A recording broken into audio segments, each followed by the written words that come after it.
Salut les petits potes, c'est Charles et ça commence.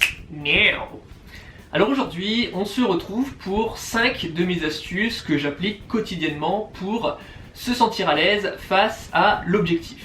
Tu vas voir que tout est surtout une question de confiance en soi et savoir comment bien réagir au bon moment. Numéro 1, ça va être de rentrer dans un jeu.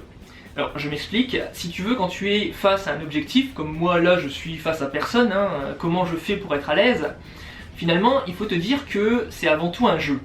Il faut te dire que quelqu'un qui n'est pas à l'aise, ça se voit. Pourquoi ? Parce que il va considérer cet objet comme quelque chose d'invasif. Il va associer l'objectif au jugement des autres. Le truc en fait, c'est que quand tu n'es pas photogénique, c'est un peu comme quand tu es timide, il faut te convaincre toi-même que c'est quelque chose de mal. Parce que en fait, c'est un peu, quelque part, on va dire, en poussant le raisonnement, un peu de l'orgueil mal placé. Parce que tu fais le choix de te fermer au monde, de ne pas t'ouvrir aux autres, de ne pas t'ouvrir au monde, de ne pas leur accorder ta valeur. Et je sais que tu as de la valeur à apporter aux gens.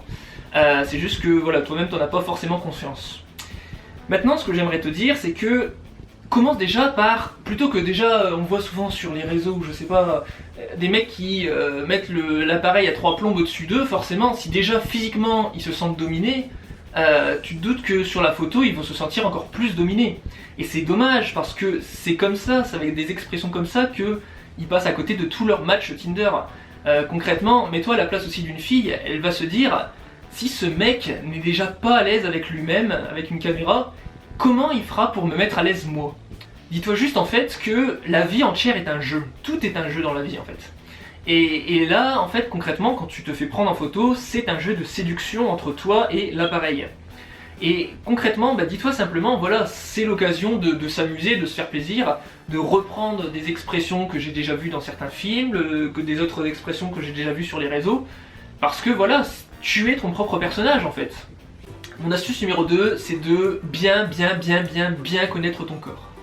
Moi, typiquement, j'estime qu'il y a 2 profils dans la vie, mais qui sont complètement opposés. T'as ceux qui voient le verre à moitié vide et ceux qui voient le verre à moitié plein. Et c'est malheureux à dire, mais c'est un peu la différence entre les losers et les winners. Tu vas avoir les gens pessimistes qui vont sans arrêt voir le mal partout, qui vont justement sur une photo d'abord penser à leur complexe, et tu vas voir sur la photo déjà c'est une attitude fermée, ça donne pas envie d'aller voir la personne. Qui plus est, si jamais elle cache son complexe, son front, je ne sais quoi, ça va se voir encore plus, tu vois. Donc ça va vraiment pas mettre en confiance. A l'inverse, une personne qui est positive, qui éprouve de la gratitude envers la vie, envers les autres, etc., c'est une personne qui va être naturellement ouverte, qui va occuper l'espace sur la photo, et puis qui va justement connaître sur le bout des doigts tous ses points forts. Et elle connaît les parties du corps qu'elle sait mettre en valeur, et puis justement, quand tu mets ton sourire, tes yeux, je ne sais quoi, t'as forcément un truc chez toi qui te plaît quand même. Et bien justement le fait de faire ça, ça va renvoyer une idée de calme, une idée de personne qui a confiance en elle, qui est en harmonie. En fait finalement c'est ça, c'est toujours cette question de se sentir en harmonie. Une belle photo, c'est quelqu'un qui est en harmonie avec lui-même. Et ça commence par quoi ? Mais c'est des astuces au quotidien en fait. On dit toujours, ce sont les petits détails qui font la perfection, et la perfection n'est pas un détail. Donc autrement dit, ça consiste à déjà étudier la forme de ton visage, et tu sais très bien que telle coupe chez le coiffeur va t'aller plus ou moins bien selon cette forme du visage. C'est aussi choisir tes vêtements judicieusement. Il faut te sentir avec un certain confort dans ces vêtements. Il faut que ces vêtements ils soient, mettons au niveau de la couleur, quelque chose qui soit adapté à ta personne. Par exemple, moi tu vois, j'aimerais bien porter des hauts rouges, jaunes, tout ça. Mais je vais pas le faire parce que je sais très bien que c'est quelque chose qui va beaucoup plus mieux aller pour les personnes brunes, pour les personnes black, etc. Moi ça sera toujours plus dans mon avantage de porter des hauts qui sont avec des couleurs froides, donc typiquement du bleu, du vert, du gris, du noir, etc. Donc en fait, si tu veux, ce que j'essaie de te faire comprendre, c'est que déjà, il faut que tu te sentes à l'aise dans ton corps et à l'aise avec tes vêtements, si tu veux déjà renvoyer une image de confiance.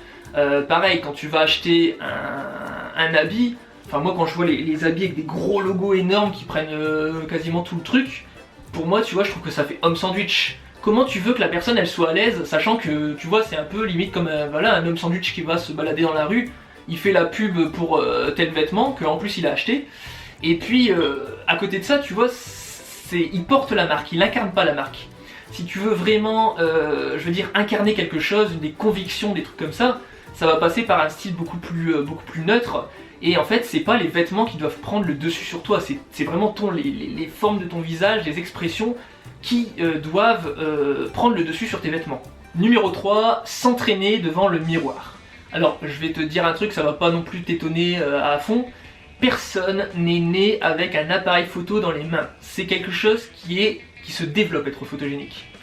Grosso modo, tu peux demander à n'importe quelle personne qui est photogénique, elle te l'avouera pas forcément, mais ça sera toujours une personne qui a passé des heures et des heures devant le miroir à tester, à expérimenter différentes expressions pour voir ce qui lui allait bien ou pas.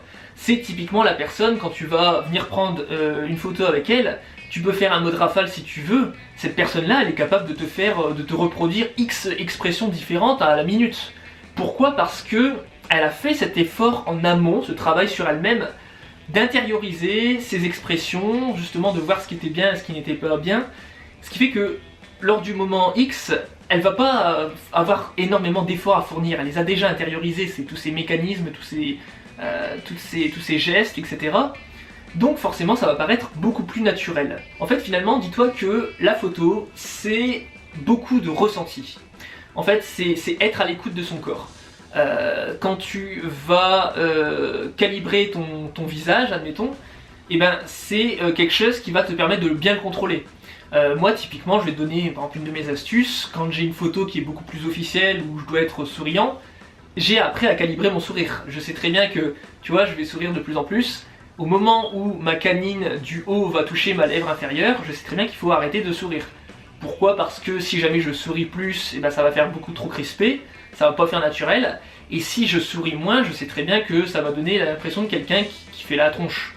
Donc tu vois, c'est bête à dire, mais tu vois, c'est des petits détails qui deviennent inconscients en fait finalement.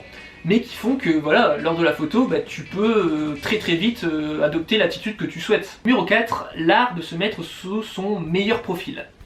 Je m'explique, quand tu regardes n'importe quel tableau, portrait, même la Joconde la première, c'est pas des gens qui sont comme ça en mode photo d'identité, parfaitement droit, etc. Au contraire, à la photo d'identité, on voit bien, on sent la gêne dans la personne, c'est quelque chose qui est pas tout à fait naturel. Donc grosso modo, en général, ça sera plutôt des gens qui sont plutôt de 3/4. La Joconde, elle montre davantage sa joue gauche, si tu regardes bien. Donc finalement, dis-toi que on doit voir en toi sur la photo aussi du relief. Il s'agit pas d'être comme ça, comme un i, et puis que ça soit quelque chose de plat. En fait, il faut que toi-même, tu vas par exemple davantage faire ressortir ton visage en le tournant légèrement, en le mettant plus en avant par rapport au reste de ton corps. Idem aussi par rapport à la hauteur de l'appareil photo. Je te parlais tout à l'heure de justement ne pas mettre trop haut. C'est aussi parce que quand tu mets trop haut, bah, c'est pas là où t'es sous ton meilleur profil, t'as ton nez qui ressort davantage. A l'inverse, tu mets la caméra beaucoup trop bas, tu vois bien que c'est tes narines qui vont ressortir. C'est pas non plus ce qu'il y a de plus sexy. Et du coup, avec ces problèmes de prise de vue ou par rapport à la lumière, on embraye directement sur ma 5e et dernière astuce, qui est de garder une photo fluide. C'est-à-dire que quand tu vas prendre, admettons, une photo de groupe, on ne doit pas pouvoir te rogner de la photo. Tu dois interagir avec ton environnement. T'es pas simplement un bloc de glace comme ça et puis basta. Tu vas utiliser tes mains, admettons, tu vas utiliser des accessoires, tu vas t'appuyer sur l'environnement ou des trucs comme ça. Et c'est ça qui va faire beau, c'est qu'on va justement encore ressortir cette harmonie. Admettons, tu vas être avec quelqu'un, bah, tu vas lui toucher l'épaule. Tu vas faire des choses comme ça. Et c'est ça qui va rendre une photo magnifique. Voilà, c'était 5 de mes astuces, concrètement pour paraître beaucoup plus photogénique. Si tu en as d'autres, je serais vraiment curieux de les connaître, et donc tu peux me les laisser en commentaire. Et puis bah, quant à moi, je te retrouve très bientôt pour une nouvelle photo dans tout ce qui est développement personnel, confiance en soi, etc. Et je te dis à très bientôt. Allez, salut!